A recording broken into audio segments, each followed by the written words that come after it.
Magandang buhay! Tayo na't magkwentuhan. Hello mga katropahan, may ipiplex po ako ngayong araw na to at sasagutin ko po siya dito lang sa aking video.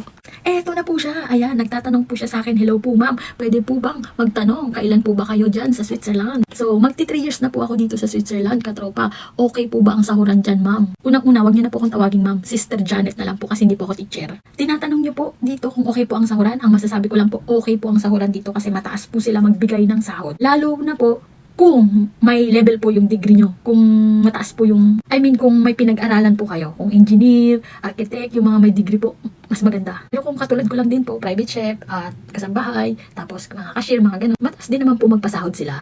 Pero humanda nga lang po kayo kapag lilipat po kayo dito dahil mataas po yung mga bilihin dito, mataas po ang bahay, lahat po mataas, wala pong mura. Ayan, kung gusto nyo pong lumipat kayo, dito lumipat na kayo. Humanda lang po kayo sa cost of living dito dahil sobrang mataas lang po talaga at mahal. Hindi po katulad dyan sa Poland, hindi po euro yung usapan dito. Pero kung malakas po ang loob nyo, go, go, go, go na po. Go, go, go, lumipat na po kayo dito. Palakasan lang naman po ito ng loob eh. Sana po nasagot ko ang inyong mga katanungan. Pagpalain ng buhay. Bye!